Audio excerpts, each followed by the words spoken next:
Sejumlah rudal balistik Iran kembali terlihat di wilayah udara Israel untuk merespons serangan Iran. Israel berupaya menembak jatuh rudal-rudal yang ditembakkan Iran. Sebelumnya, Garda Revolusi Iran memamerkan serangan rudal yang ditembakkan ke wilayah Israel.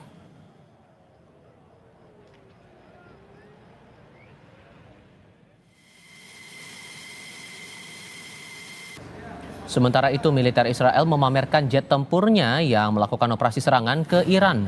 Dalam video yang dirilis ke publik, Angkatan Bersenjata Israel tidak menyebut lokasi pangkalan udara tempat jet tempur yang menyerang Iran. Israel mengatakan ada 50 unit jet tempur yang dikerahkan dalam operasi berbasis intelijen terhadap target militer Iran di Tehran.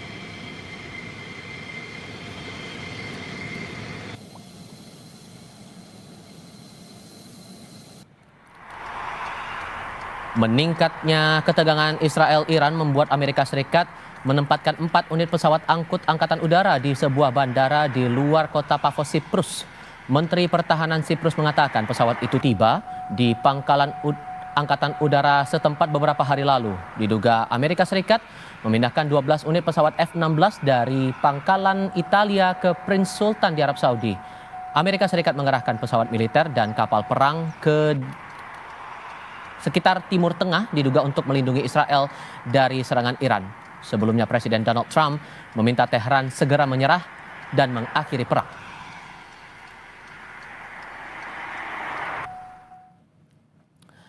Perlu dipahami saudara, Iran dalam perang menghadapi Israel mengandalkan sejumlah pesawat lamanya seperti F-14 Tomcat, F-5E Tiger, F-4 Skyhawk, lalu ada Sukhoi Su-24, Mikoyan MiG-29 dan Chengdu F-7.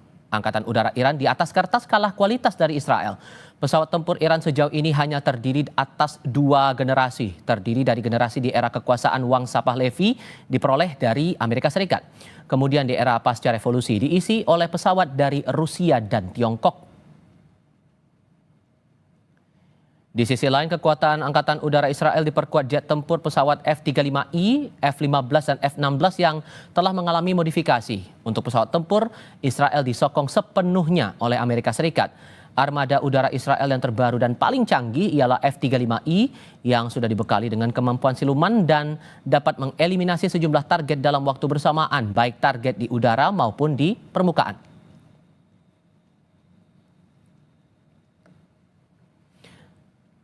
Lalu sejauh mana publik bisa membaca peta kekuatan Iran versus Israel ini? Apakah kedua negara punya kekuatan cukup untuk berperang atau berhenti di meja perundingan? Kami akan bahas ini bersama pakar pertahanan yang juga mantan pilot F-16 Marsma TNI Purnawirawan Agung Sasongko Jati dan analis wilayah Timur Tengah Hasibullah Satrawi. Assalamualaikum, selamat sore dengan Tifal. Apa kabar semuanya?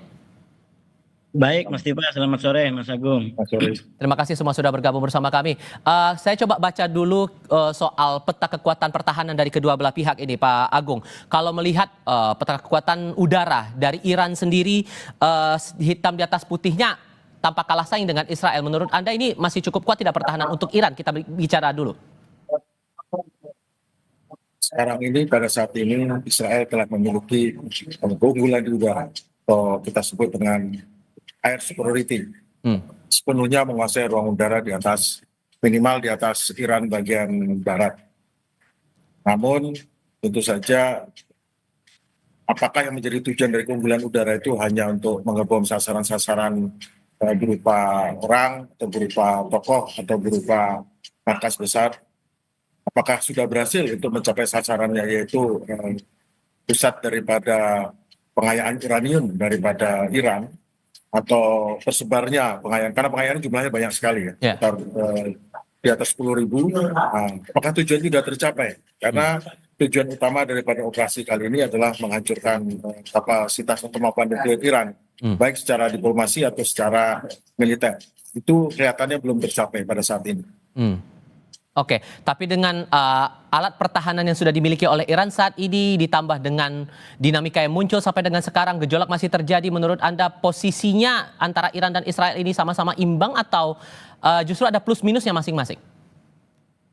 Masing-masing memiliki target yang berbeda ya, karena strategi yang digunakan oleh Israel itu sangat barat ya, sangat Clausewitz dan Gemini, mengarahkan kepada center of gravity atau center kekuatan. Nah, berdasarkan analisa mereka menganalisa kekuatan Iran terletak pada pimpinan perangnya, yaitu Garda Revolusi, kemudian beberapa mungkin sasaran seperti Kementerian Pertahanan dan beberapa objek-objek lain di bawah.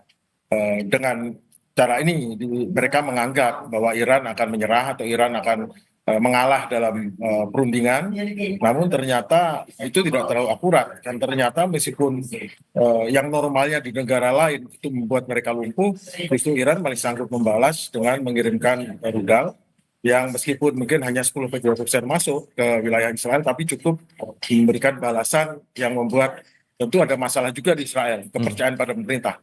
Intinya menurut saya adalah strategi Israel dan Iran ini adalah strategi yang memang berlawanan. Iran menggunakan strategi seperti Sun Tzu, bergerilya ataupun asimetris. Yang satu lagi sangat Clausewitz dan Jomini mencari center of gravity yang sampai saat ini kelihatannya belum tercapai tujuan daripada Israel.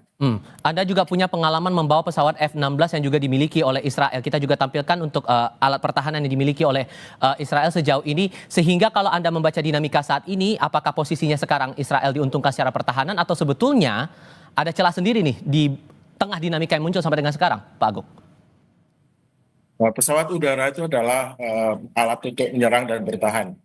Namun untuk menghadapi serangan yang menggunakan peluru kendali, apalagi kendali balistik yang menggunakan dua sistem booster sehingga bisa mencapai kecepatan hipersonik, maka pesawat terbang bukan alat terbaik untuk mencegahnya. Itu harus menggunakan dicegah dari awalnya atau di akhirnya betul-betul. Jadi satu rudal itu membutuhkan 2-3 alat penangkis. Dengan 2.000 rudal yang dimiliki oleh Iran, berarti harus ada 3.000 rudal penangkis. Nah, ini yang apakah cukup mempunyai persediaan rudal penangkis, itu yang jadi masalah besar. Jadi di bidang pertahanan kelihatan Israel juga nggak terlalu mampu untuk bertahan dari serangan rudal karena akhirnya tembus juga kan. Pak Hasib, begini, sudah ada perkembangan dari Amerika Serikat sudah menempatkan 4 pesawat angkut standby di Siprus sekarang kondisinya. Ditambah dengan kalau kita kaitkan dengan pernyataan Presiden Donald Trump sejauh ini dan G7 juga sudah menyuarakan pandangannya atas konflik Israel-Iran ini, sejauh mana ini akan berujung nanti? Ya, terima kasih Mas Agung.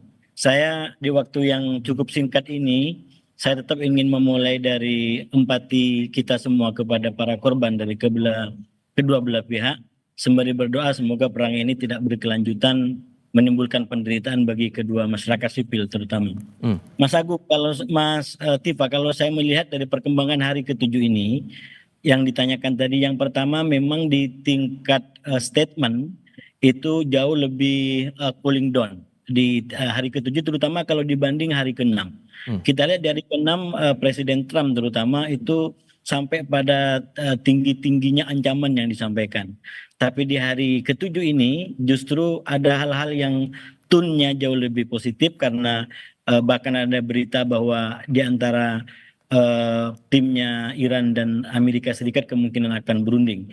Itu di tingkat wacana ataupun pernyataan, dan memang per hari ke-7 ini Presiden Trump tidak mengambil kebijakan apakah akan bergabung dengan Israel atau tetap dalam posisi yang netral dalam tanda kutip, walaupun tetap lebih dekat ke Israel.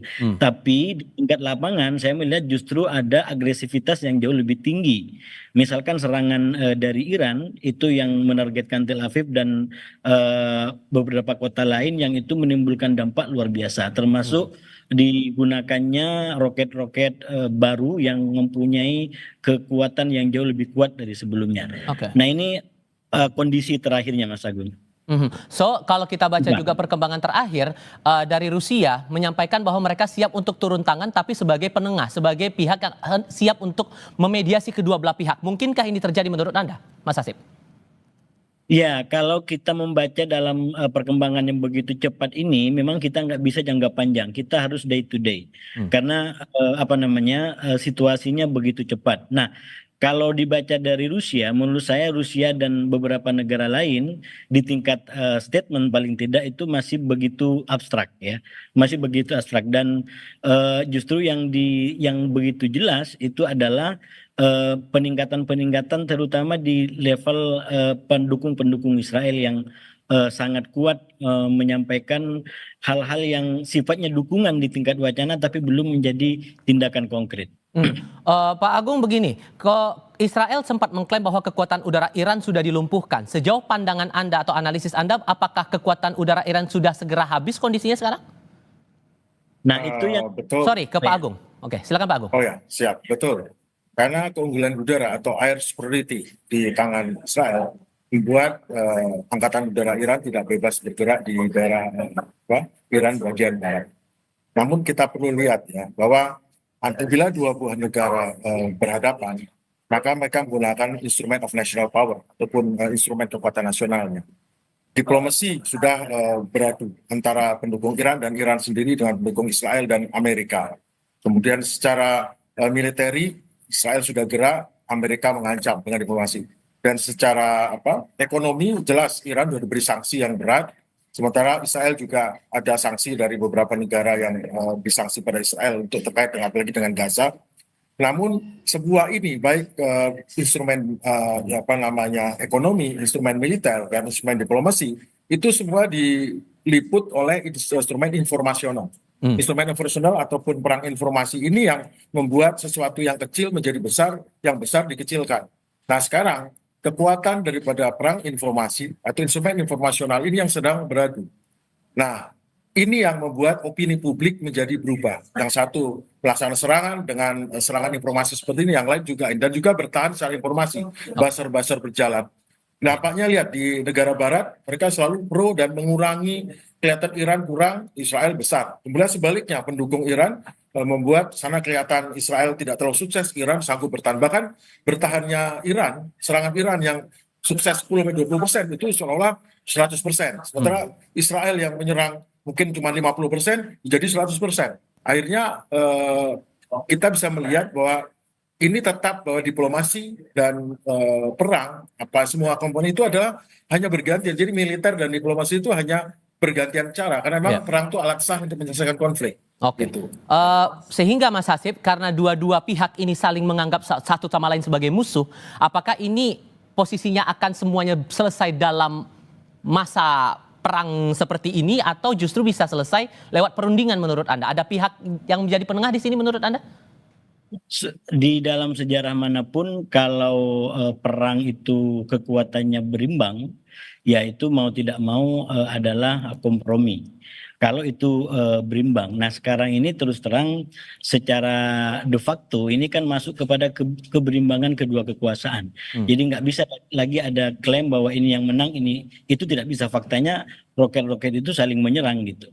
Nah oleh karena itu suka tidak suka dalam pandangan saya kita akan melihat kompromi pada akhirnya yang akan berakhir pada kesepakatan di antara kedua belah pihak. Dan itu kita nggak bisa memprediksikan kapan dan seberapa dekat atau seberapa lama lagi. Tapi kalau terus begini, walaupun secara politik dengan imbang ini Iran yang dimenangkan. Karena Iran menjadi penyeimbang baru, penguasa baru, dan kekuatan baru di Timur Tengah. Tapi secara fakta lapangan, peperangan tetap aja kalau berimbang begini, maka harus berakhir di perundingan. Demikian. Tapi sesungguhnya Mas, AS kan sudah menyatakan dari berbagai dinamika yang ada sekarang membantu Israel. Apakah Iran juga secara tidak langsung punya backing Rusia dan Tiongkok dan kemungkinan bisa turun tangan juga dalam konflik ini?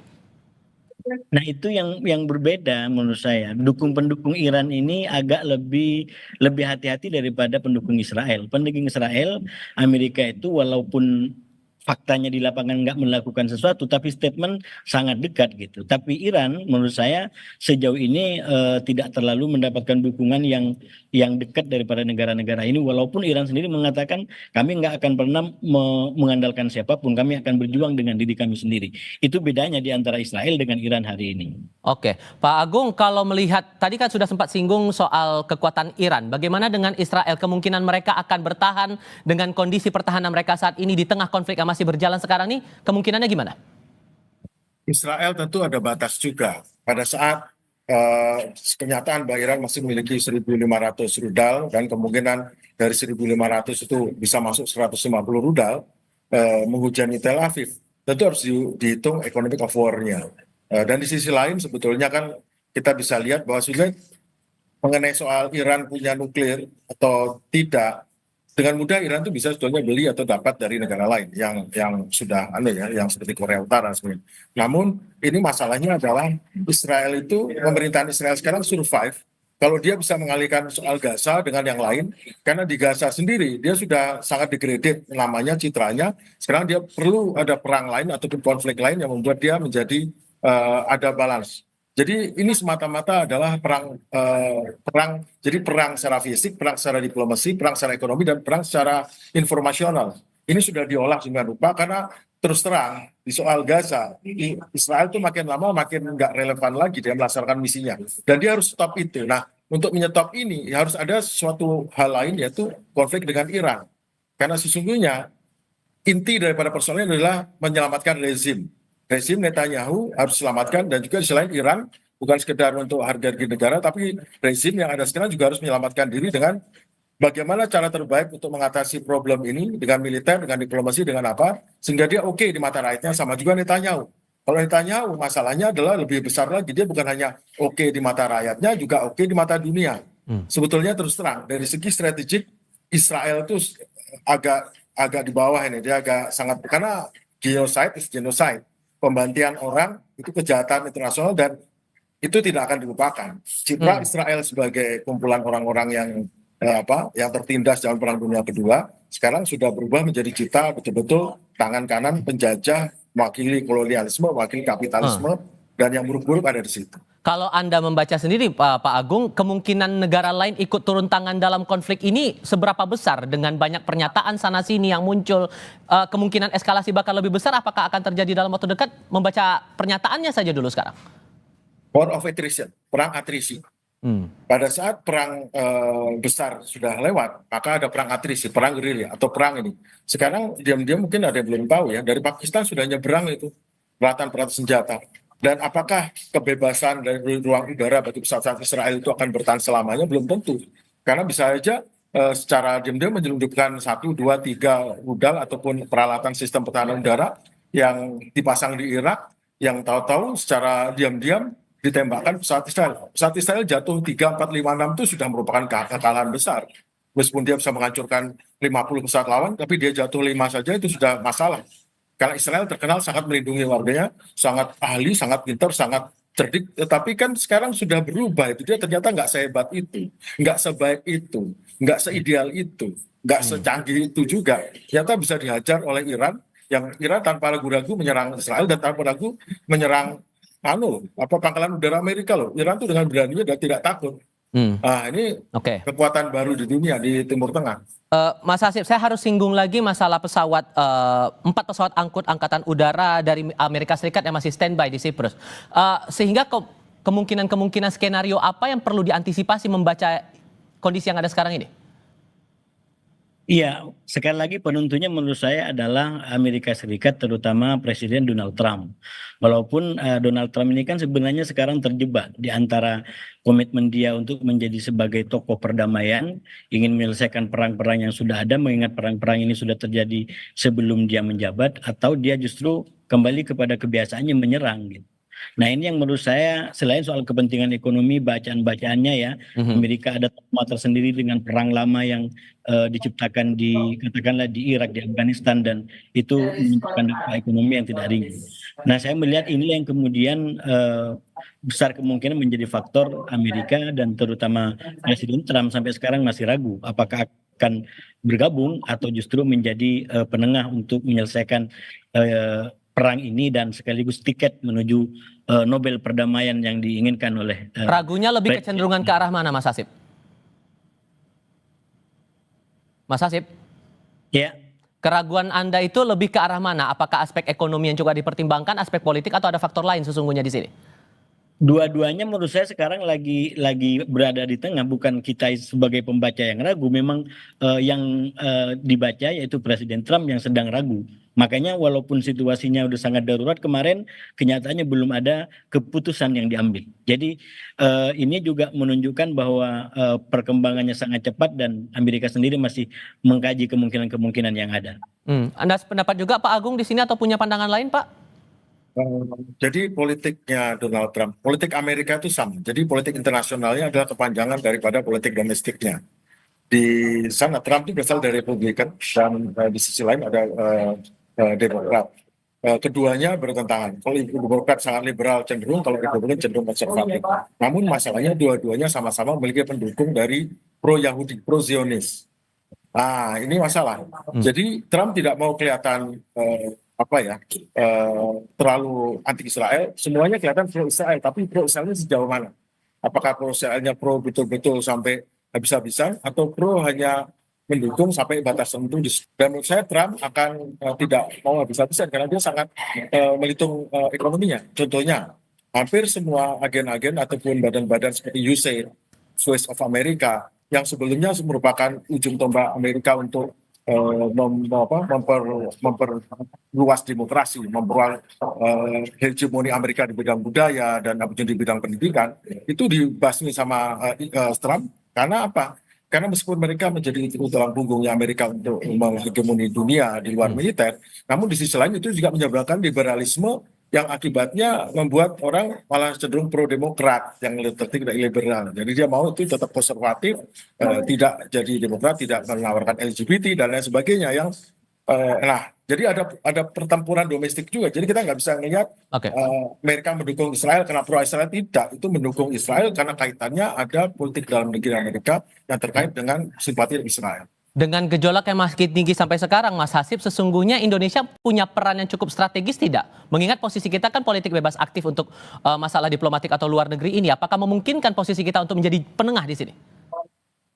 Iya, kalau kita lihat peran kita dan keadaan kita sekarang sebetulnya belum bisa mampu optimal sebagai penengah. Jadi paling tidak saya sampaikan kemarin di Kompas juga, itu kita kasih masukan agar perang ini tidak berkelanjutan, mengantisipasi dampak ekonominya. Justru yang paling penting bagi kita adalah konsisten dengan agenda politik luar negeri kita, mendukung kemerdekaan Palestina. Jadi jangan terbawa dengan agendanya Netanyahu dengan menyerang Iran. Semuanya kita bicara Iran, Palestina, Gaza jarang diliput. Nah, menurut saya kementerian kita harus fokus pada kemerdekaan Palestina, dukungan terhadap Gaza, apapun yang dilakukan oleh Netanyahu dengan Iran. Nah, itu artinya kita konsisten dengan agenda kebijakan politik luar negeri kita. Itu yang paling strategis menurut saya, Mas Tiba. Pak Agung, Anda punya pendapat lain di sini? Posisi kita untuk menengahi konflik ini memungkinkan atau tidak? Indonesia bisa berperan dengan menggalang kita punya peran, kita ikut BRICS, kita ikut ASEAN. Indonesia sebagai pimpinan di negara ASEAN ataupun negara terbesar di Asia Tenggara bisa memberikan pendapatnya terkait ini. Pendapat yang cukup kuat itu cukup membantu karena itu akan membantu mempengaruhi opini publik. Karena kita tahu bahwa masalah ini bukan hanya masalah di Timur Tengah atau Iran atau Israel, tapi di Indonesia pun banyak publik yang belum tahu stand pemerintah kita apa. Nah, dengan stand pemerintah kita itu akan mempengaruhi opini, dan opini itu penting. Kenapa? Karena terkait dengan ekonomi, terkait dengan suka dan tidak suka. Nah, itulah. Nah, sekarang yang penting adalah kita tetap harus mendukung Palestina. Dan untuk itu harus jelas itu. Kita harus ucapkan statement mendukung Palestina. Saya setuju dengan beliau bahwa Kementerian Luar Negeri kita ataupun kementerian lainnya harus jelas itu tegas mendukung Palestina. Dan kebetulan pada saat ini Palestina itu sudah dekat merdeka loh. Justru malah apa yang dikerjakan Israel malah membuat Palestina makin dekat dengan kemerdekaan. Oke. Ada sependapat juga ya Mas Hasib soal ini? Iya, menurut saya memang harus begitu cara kita bekerja. Jadi harus konsisten dengan kebijakan politik luar negerinya gitu, dan ke dalam jauh lebih kuat. Ya. Oke, Pak Hasibullah Satrawi dan Pak Agung, terima kasih banyak sudah berbagi pandangan bersama kami. Assalamualaikum, selamat sore semuanya. Waalaikumsalam.